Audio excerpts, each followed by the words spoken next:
penyakit Kurnia Mega yang mulai rusak penglihatannya, alias matanya itu mulai tidak berfungsi. Ya memang masih bisa melihat sedikit tapi samar-samar. Dari beberapa pemberitaan yang gue lihat nih ya, keterangan dari Kurnia Mega, dia menganggap kalau penyakitnya itu disebabkan karena santet atau diguna-guna.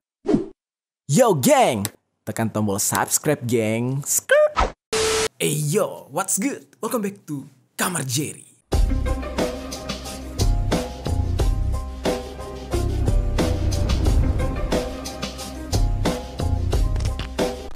Geng. Oke, beberapa hari ini jagat sosial media di Indonesia sedang diramaikan dengan kasus seorang mantan atlet sepak bola Indonesia, atlet timnas ya, yang bernama Kurnia Mega. Kisah hidup dari Kurnia Mega ini sangat viral, sedang ramai diperbincangkan, mulai dari karirnya yang sudah berakhir, meredup, sampai dengan permasalahan pribadi serta rumah tangganya. Mengapa Kurnia Mega ini tiba-tiba jadi viral? Sebenarnya ini bukan topik utama yang pengen gue bahas, tetapi ada topik yang lain, tapi nggak apa-apa ya. Di sini kita bahas dulu sedikit kronologinya gitu ya. Jadi dia viral itu gara-gara dia sampai harus jualan kerupuk melalui sosial media yang pada saat itu viralnya di TikTok. Orang-orang jadi kasihan sama dia. Dulu kan dia hidupnya bergelimang harta, punya pasangan cantik, udah gitu namanya bagus banget, karir dan prestasinya juga nggak main-main gitu ya. Sampai-sampai banyak yang mengomentari video viralnya tersebut agar pemerintah bisa membantu Kurnia Mega. Karena seperti biasa ya, negara kita ini kan kalau udah ada atlet yang berakhir menyedihkan seperti ini, pasti netizennya akan beranggapan kalau negara menelantarkan para atlet tersebut. Nah, padahal kalau dipikir-pikir ya, memang yang namanya orang itu ada masanya dan masa itu ada orangnya gitu ya. Itu akan silih berganti. Nah, makanya buat kita yang kalau sedang di masa jaya, jangan lupa untuk menabung dan berinvestasi. Supaya apa? Ketika nanti kita pensiun, kalau ternyata kita pekerjaannya tidak ada dana pensiun, ya kita sendiri yang merencanakan dana pensiun itu. Nah, ini cukup menjadi pelajaran juga buat kita semua. Nah, terus geng, di tengah-tengah pembicaraan netizen tentang bagaimana sedihnya kehidupan Kurnia Mega, tiba-tiba istrinya, atau lebih tepatnya mantan istrinya ya, yang dimana di saat itu masih banyak netizen yang belum tahu kalau mereka sudah bercerai. Mantan istrinya ini menjadi sorotan karena dianggap kalau dia tidak setia dan berkhianat kepada Kurnia Mega. Nah, sampai pada akhirnya si istrinya ini nggak tahan dengan ocehan, tuduhan dari netizen tersebut, dan istrinya pun hadir di sebuah podcast, yaitu podcastnya Denny Sumargo, untuk memberikan klarifikasi mengenai kondisi rumah tangga mereka yang sebenarnya. Ya memang kalau kita cerita soal kronologinya agak terdengar kayak gosip, tetapi di sini tujuan gua bakal ngebahas hal ini bukan ingin fokus kepada gosipnya, tapi di sini gua bakal fokus kepada penyakit yang diderita oleh Kurnia Mega yang menyebabkan berakhirnya eksistensi dia sebagai seorang atlet sampai rumah tangganya hancur. Nah, kenapa demikian? Di sini gua pengen ngangkat permasalahan penyakit Kurnia Mega yang mulai rusak penglihatannya, alias matanya itu mulai tidak berfungsi. Ya memang masih bisa melihat sedikit tapi samar-samar. Dari beberapa pemberitaan yang gue lihat nih ya, keterangan dari Kurnia Mega, dia menganggap kalau penyakitnya itu disebabkan karena santet atau diguna-guna. Ya standarnya masyarakat Indonesia gitu ya. Sebagian kecil masyarakat kita itu masih percaya dengan hal-hal yang klinik atau hal-hal goib kayak gini. Walaupun sebenarnya setiap penyakit itu bisa didiagnosis secara medis, bisa didiagnosis oleh dokter, tapi ya masih ada yang percaya perihal goib-goiban kayak gitu. Nah, lalu geng, di dalam podcast yang dihadiri oleh mantan istri Kurnia Mega, akhirnya di situ terungkap dari pengakuan si mantan istri mengatakan kalau Kurnia Mega ternyata punya kebiasaan meminum alkohol. Nah, tetapi Kurnia Mega masih bersikukuh kalau dia mengalami penurunan penglihatan itu karena diguna-guna atau disantet tadi, tapi menurut mantan istri sudah ada vonis dari dokter yang mengatakan kalau penyakit yang diderita oleh Kurnia Mega benar-benar berasal dari alkohol. Nah, di dalam pembahasan kali ini gue ingin berbagi sedikit edukasi dengan kalian mengenai klaim tersebut. Pertanyaannya, mana yang benar nih? Apakah gangguan penglihatan tersebut benar-benar berasal dari santet atau justru karena alkohol? Nah, sekarang kita bakal bahas secara lengkap nih geng, mulai dari perjalanan karir Kurnia Mega sampai dengan nantinya gue bakal ngebahas juga tentang efek atau dampak dari alkohol terhadap kebutaan atau gangguan penglihatan. Langsung aja kita bahas secara lengkap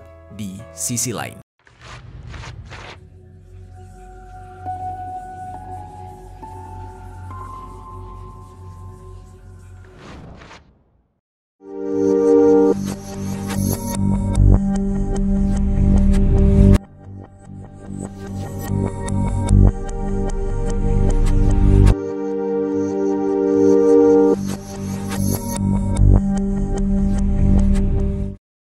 Oke, kita mulai dulu dengan perjalanan hidup dari Kurnia Mega. Oke, kita awali dengan sepak terjang karir daripada Kurnia Mega.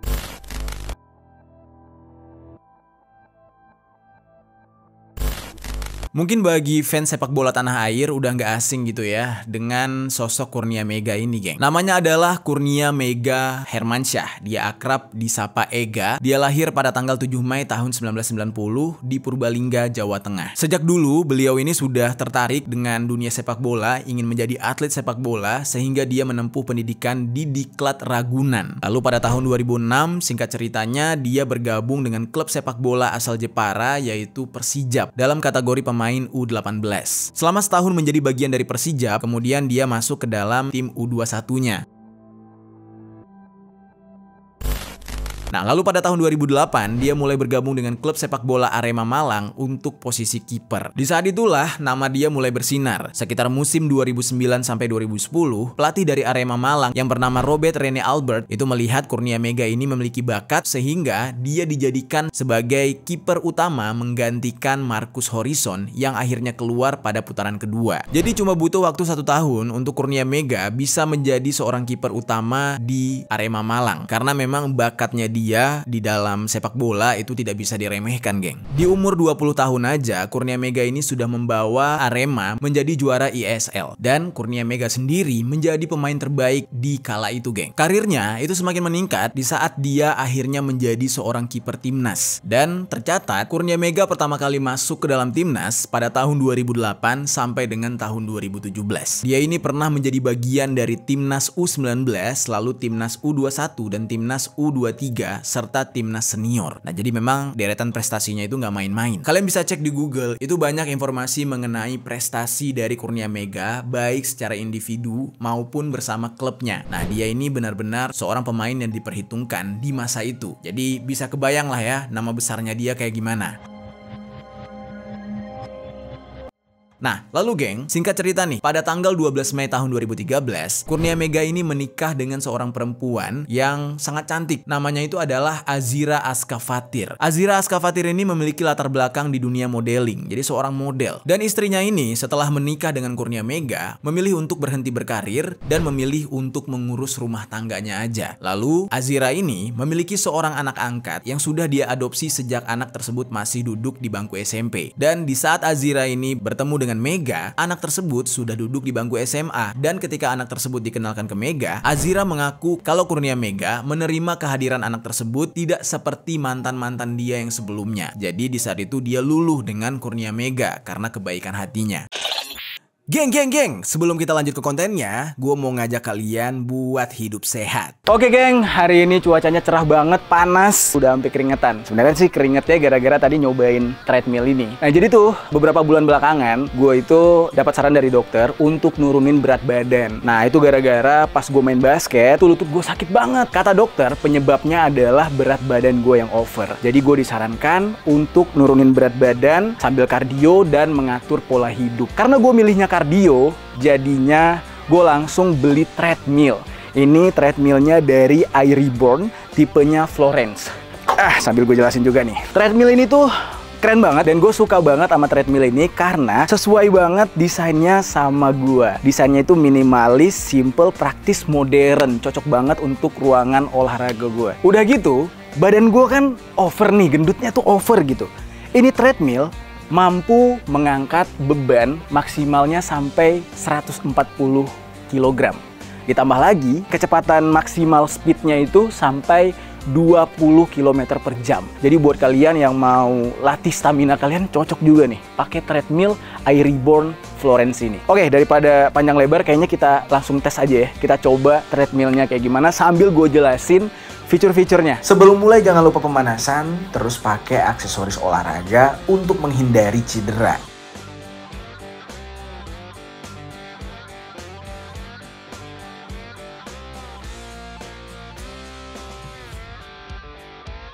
Pasang safety key biar aman. Sebelum mulai, kita join dengan aplikasi Zwift dulu nih, geng. Oke, let's go, kita mulai.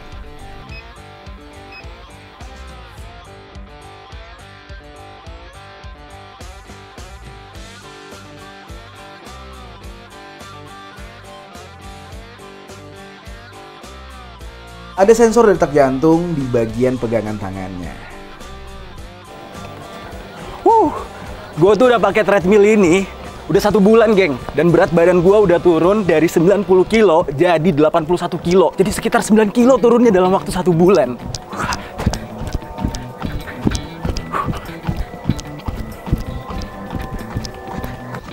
Treadmill ini tuh fitur dan modenya tuh lengkap banget, geng. Dilengkapi auto incline 15%, efek lari menanjak agar lebih terasa, geng. Nggak perlu khawatir bakal goyang karena dia udah ada double shocknya, geng, di bawah.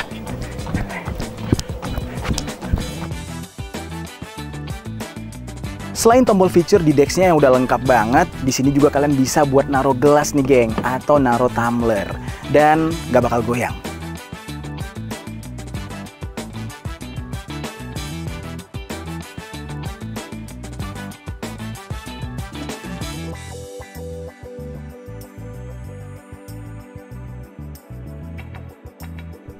Supaya keringatnya lebih banyak, kalian bisa coba pakai jaket parasut atau mantel sauna kayak gue ini.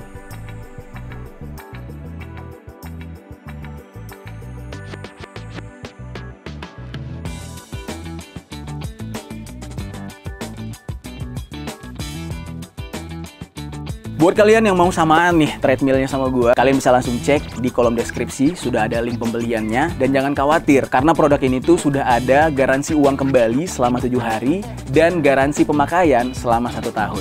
Udah gitu, nggak usah takut rusak ataupun error. Spare partnya selalu ready dan teknisinya udah pasti bisa diandalkan. Dan ketika kalian beli produk ini, udah pasti free ongkir dan juga free pemasangan untuk wilayah Jabodetabek, Bandung, Jogja, Semarang, bahkan sampai ke Surabaya.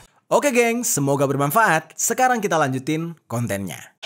Ditambah lagi, setelah mereka menikah, Kurnia Mega ini menunjukkan keseriusannya dan tanggung jawabnya sebagai seorang pasangan dengan membiayai sekolah anak angkatnya tersebut. Lalu singkat cerita, setelah Kurnia Mega menikah dengan Azira, mereka itu dikaruniai 3 orang anak. Nah, jadi total anak mereka itu ada 4 jika ditambah dengan anak angkatnya. Selama mereka menikah, mereka ini terlihat sangat baik dan jarang sekali diterpa gosip. Jadi makanya pengakuan dari istrinya yang baru-baru ini membuat netizen tanah air jadi kaget gitu. Kurnia Mega sendiri itu terakhir kali terlihat saat Arema melawan klub Barito Putra pada tanggal 23 Agustus tahun 2017 di Banjarmasin. Setelah laga tersebut berakhir, tiba-tiba saja Kurnia Mega menghilang entah kemana. Dan setelah itu, akhirnya tersiarlah kabar kalau ternyata Kurnia Mega memilih untuk pensiun dini, yang mana ini disebabkan karena dia mengalami gangguan penglihatan sehingga dia tidak bisa lagi untuk bermain sebagai atlet. Nah, berita ini cukup mengagetkan, geng. Di saat itu, Kurnia Mega dan istrinya berusaha untuk mengobati penyakitnya tersebut dengan berbagai cara, baik secara medis maupun non-medis. Tetapi sayangnya tidak ada hasil yang terlihat.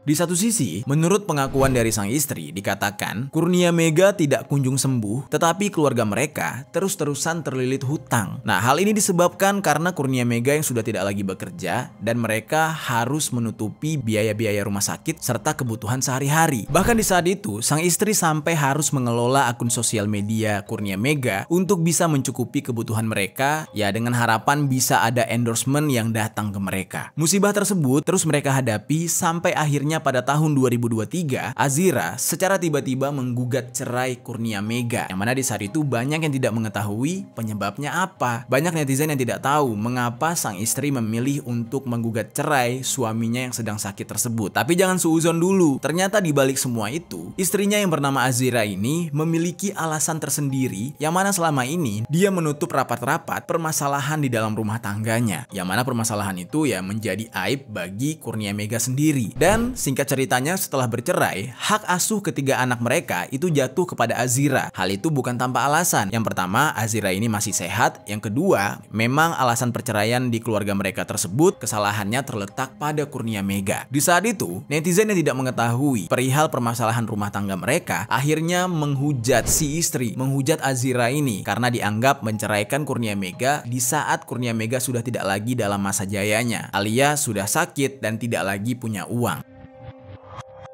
Nah lalu 1 tahun kemudian, di mana setelah Kurnia Mega ini viral gara-gara jual kerupuk, tiba-tiba mantan istrinya Azira itu muncul ke media sosial melalui sebuah podcast Denny Sumargo. Di sana dia memberikan klarifikasi mengenai apa yang dia hadapi selama ini ketika menjadi istri dari Kurnia Mega. Dia menceritakan perilaku Kurnia Mega selama menikah dan alasan mengapa dia memutuskan untuk bercerai. Nah ini yang bakal menjadi fokus utama gue nih. Di dalam podcast tersebut, si mantan istri bercerita kalau Kurnia Mega ini ternyata punya kebiasaan meminum alkohol dari umur dia 18 tahun. Wah, gokil juga ya. Tapi sebenarnya ya kalau untuk di Pulau Jawa ini atau di Jakarta gitu terkhususnya ya, kayaknya yang dari 15 tahun ke bawah juga ada sih yang minum alkohol. Nah, tetapi ya itu bukan sesuatu yang pantas atau yang bisa ditiru gitu. Nah, dikatakan oleh mantan istrinya, setiap kali Kurnia Mega minum alkohol bersama dengan teman-temannya, biasanya dia dan anak-anaknya akan dikunci dari luar kamar agar anak-anak mereka tidak melihat kelakuan dari Kurnia Mega.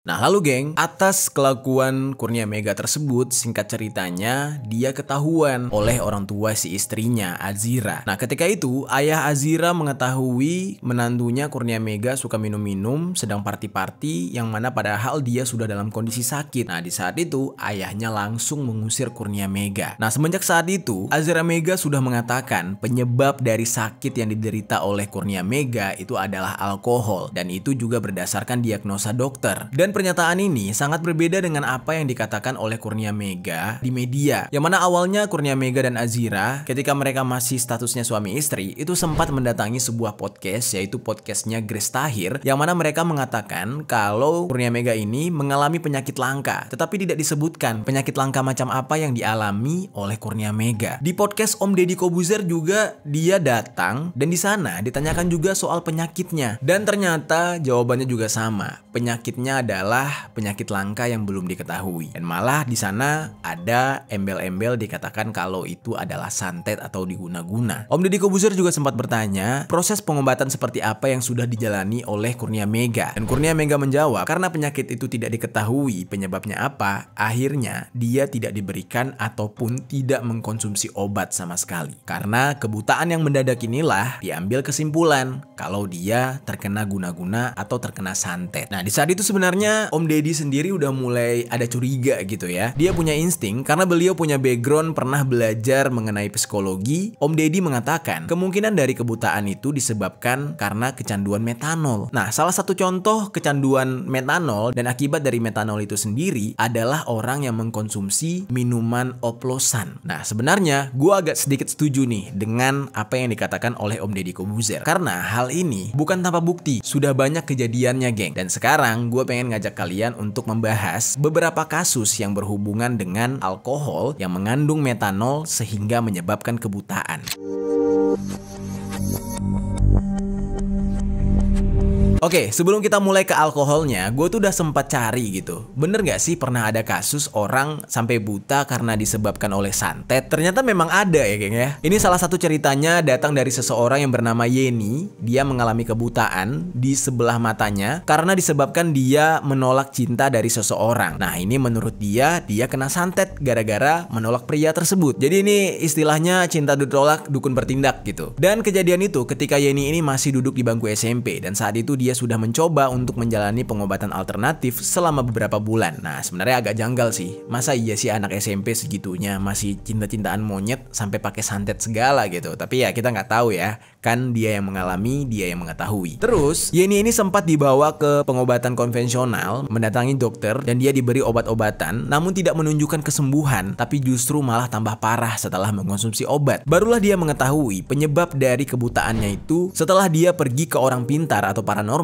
dan dinyatakan kalau penyakit matanya itu disebabkan karena guna-guna oleh pria yang cintanya pernah ditolak oleh Yeni ini. Dan yang menyeramkannya adalah pria tersebut kabarnya sudah meninggal tetapi santetnya atau guna-gunanya masih nyangkut dan mengganggu Yeni. Nah, tapi tidak ada pembuktian secara nyata ya soal cerita itu. Soalnya itu kan anggapan ya, bener-bener itu santet atau enggak gue nggak tahu deh. Karena sejauh ini gue udah mulai kurang yakin dengan hal-hal seperti itu. Ya walaupun sebagai umat muslim harus percaya gaib dan sihir itu ada. Nah tapi kan ya mungkin ada perihal lain lah. Masa iya sampai orangnya meninggal itu santetnya nggak hilang? Harusnya kan santetnya juga ikut luntur nggak sih? Atau gimana nih buat kalian-kalian penonton yang mungkin cita-citanya jadi dukun, tahu gitu ya dengan aturan main seperti ini. Nah terus geng, mengingat kejadian yang dialami oleh Kurnia Mega, gua rasa ini jauh banget sih dari kata santet. Karena kan keterangan dari sang istri kalau dia punya kebiasaan buruk yaitu mengkonsumsi alkohol secara berlebihan dan bahkan sudah sejak lama. Jadi bisa aja gitu ya kemungkinan besarnya karena alkohol. Nah makanya sekarang gua pengen membahas nih salah satu kasus kebutaan yang disebabkan oleh alkohol.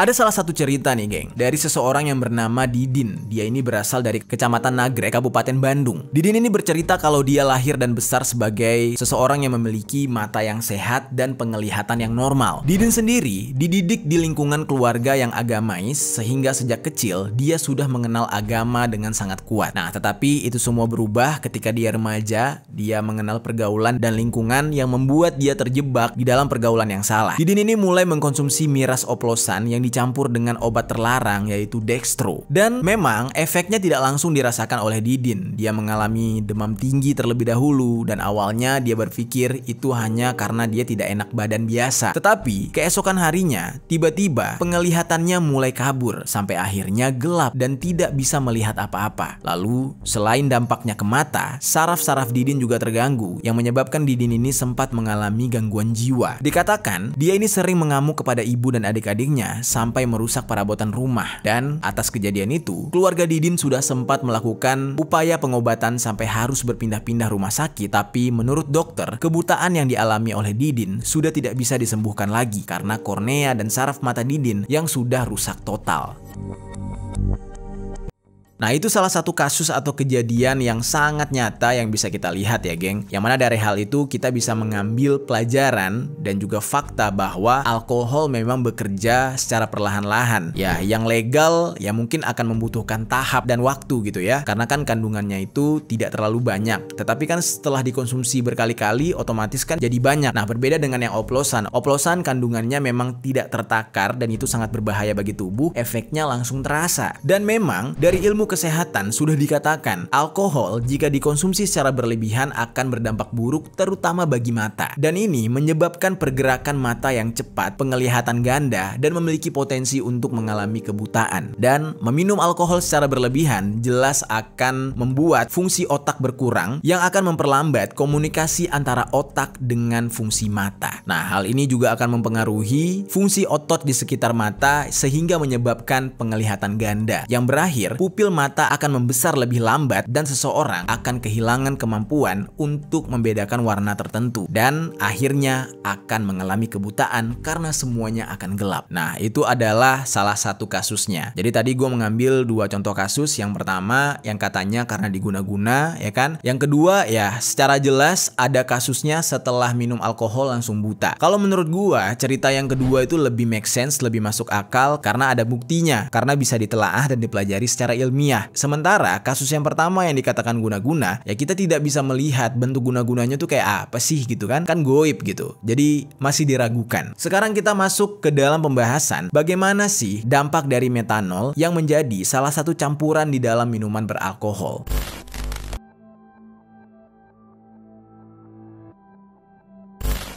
Oke, seperti yang gue katakan sebelumnya, kalau kita mengkonsumsi alkohol biasa yang legal, resmi, dan juga takarannya tepat, memang tidak akan berdampak begitu cepat kepada saraf mata ataupun membuat si peminumnya langsung menjadi buta. Tetapi ada tahapnya ketika alkohol tersebut diminum secara berlebihan dan dalam jangka waktu yang cukup panjang. Tetapi reaksi alkohol yang sangat cepat yang akan memperlihatkan dampaknya adalah alkohol oplosan. Mungkin selama ini kita mengenal beberapa jenis-jenis alkohol berdasarkan dari bahan tahapan fermentasinya, contohnya seperti bir yang dibuat dari fermentasi biji-bijian, wine dari fermentasi anggur dalam jangka waktu yang lama, dan juga vodka dari hasil penyulingan gula dari biji-bijian yang sudah difermentasi, dan lain-lain sebagainya. Sementara alkohol murni itu ada 4 jenis, geng, yaitu metanol, etanol, propanol, dan juga butanol. Untuk minuman keras yang biasa dikonsumsi, itu kandungan alkohol yang biasa ada di minuman keras adalah etil alkohol atau dengan sebutan lain etanol. Nah, jadi sebenarnya etanol itu atau alkohol murni itu bisa dikonsumsi asalkan tidak berlebihan, ada takaran persennya. Tapi seperti yang kita tahu ya, harga alkohol itu kan mahal disebabkan karena pajaknya, sulitnya untuk mendapatkan izin, sehingga harga jualnya pasti jauh lebih tinggi. Banyak yang menikmati dan ingin minum alkohol ya entah apalah gitu ya, entah mabok itu seru, entah mabok itu bikin mereka lupa masalah, tapi yang jelas hal itu banyak peminatnya dan orang-orang rela mengeluarkan uang lebih untuk bisa mengkonsumsi alkohol. Nah, tapi ada sebagian besar orang yang ekonominya terkadang pas-pasan, mereka lebih memilih untuk mengkonsumsi alkohol oplosan. Dan biasanya kandungan dari miras atau alkohol oplosan itu tidak sama dengan kandungan yang ada di alkohol resmi. Yang mana miras atau alkohol oplosan itu terdiri dari 2 bahan, yaitu alkohol yang sebenarnya aman dikonsumsi dan kadar alkoholnya kadang kemudian dicampur dengan senyawa alkohol murni, yaitu metanol atau metil alkohol.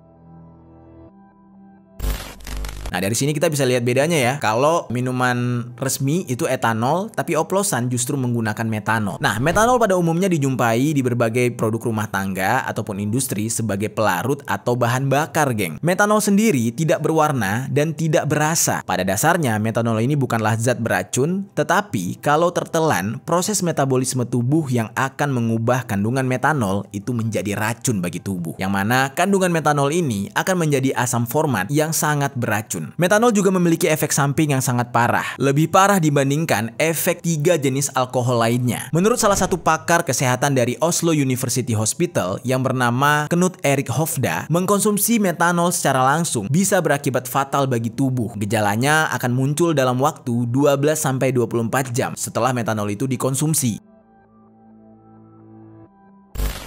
Nah, jadi makanya jangan heran banyak yang mengalami kebutaan setelah mereka bangun tidur. Sebelum mereka bangun tidur, biasanya mereka akan menggigil, demam terlebih dahulu, dan lemas. Tahu-tahu keesokan harinya ketika bangun, udah gelap aja. Tingkat keparahan mengkonsumsi metanol itu tergantung dari seberapa banyak metanol yang masuk ke dalam tubuh. Pada 12-24 jam setelah metanol yang dicampur dengan etanol dikonsumsi oleh seseorang, dia akan mengalami gejala seperti mual, muntah, serta sakit perut karena tubuhnya menolak. Dan biasanya gejala tersebut akan berlanjut dengan nyeri dada serta nafas yang sangat cepat, dan selanjutnya berbagai gangguan penglihatan pun terjadi, mulai dari penglihatan yang kabur, kehilangan sebagian penglihatan, sampai dengan yang paling parah adalah kebutaan. Yang paling sering adalah resiko kerusakan otak, yang mana jika seseorang yang mulai merasakan dampak dari mengkonsumsi metanol tidak mendapatkan pertolongan selama 24 sampai dengan 48 jam, dan biasanya orang tersebut akan mengalami koma. Menurut artikel berita Kompas, secara global ada ribuan orang yang mengalami keracunan metanol setiap tahunnya dengan tingkat kematian 20% sampai dengan 40%. Tetapi di Indonesia sendiri, geng, kasus keracunan metanol yang diakibatkan dari miras oplosan itu jarang terdeteksi karena memang jarang sekali ada yang melaporkan. Ya gimana enggak gitu ya. Biasanya kan orang yang mengkonsumsi miras oplosan aja udah ngelanggar hukum. Kalau sampai mereka meninggoy, ya mereka bakal malu untuk melaporkan kejadian tersebut. Sehingga hal ini tidak bisa didata secara pasti berapa banyak kasus yang sudah terjadi di Indonesia, tapi yang udah pasti banyak banget. Dan berdasarkan data dari Medicine Sans Frontiers prevalensi, kasus keracunan metanol tertinggi di dunia ditemukan di kawasan Asia, salah satunya negara kita. Dalam 20 tahun terakhir aja, Indonesia itu masih belum turun kedudukannya dalam kasus jumlah laporan keracunan metanol tertinggi di dunia. Bahkan diperkirakan jumlah yang terdata itu masih lebih rendah dibandingkan kejadian yang sebenarnya terjadi. Jadi ibaratnya tuh yang dilaporin itu ya misalkan 200 orang gitu ya di dalam 1 tahun, tapi aslinya bisa aja 1000 orang, hanya saja tidak ada yang melaporkan. Nah, tapi sebenarnya nggak usah jauh-jauh sih, geng, kalau kita mau nyari kasus keracunan metanol ini. Di Kamar Jerry kita udah sempet kan ada satu konten keluar kamar, kita jumpai salah seorang korban, namanya itu Rifki Arab. Nih kalian bisa lihat nih. Nah, mungkin ada yang belum nonton, kalian nonton deh kisahnya dia. Itu sedih banget, geng. Dia itu buta karena temannya, seorang bartender, habis ngeracik minuman beralkohol. alkohol, gaya-gayaan gitu. Tahu-taunya minuman beralkohol yang dia racik itu menggunakan alkohol untuk hand sanitizer, yang mana itu sebenarnya bukan untuk dikonsumsi. Sehingga seumur hidup ini orang masih muda, ganteng, kerjanya tuh ngegambar karena dia desainer serta seorang pemusik, tapi dia akhirnya tidak bisa ngapa-ngapain. Dan bahkan keluarganya mengantarkan dia untuk tinggal di panti asuhan sekarang bersama orang-orang disabilitas yang lain. Nah, kalian bisa nonton tuh. Nah, itu salah satu contohnya. Nah, jadi apa yang dialami oleh Kurnia Mega bisa jadi ini merupakan akibat dari alkohol yang dikonsumsi oleh beliau, ya kan? Dan ini adalah salah satu contoh ketika kita tidak peduli dengan kesehatan kita. Akhirnya dampaknya sangat fatal. Ya, tidak banyak yang bisa kita lakukan, ya kan? Kita hanya bisa berdoa gitu ya. Semoga Kurnia Mega diberikan kesembuhan dan bisa kembali ke kehidupannya yang normal. Apapun yang sudah terjadi ya semoga semuanya berlalu. Tetapi ingat, untuk kalian nih yang mungkin sampai sekarang masih suka mengkonsumsi alkohol, ya semoga pelan-pelan bisa dirubah, bisa menjadi lebih baik, menjaga kesehatan, merubah pola hidup agar kalian bisa menikmati kehidupan yang jauh lebih lama lagi bersama keluarga kalian. Nah, semoga konten kali ini menjadi renungan buat kita, menjadi pelajaran buat kita untuk lebih peduli dengan kesehatan tubuh. Oke, silahkan tinggalkan komentar di bawah apapun opini kalian tentang konten kita kali ini.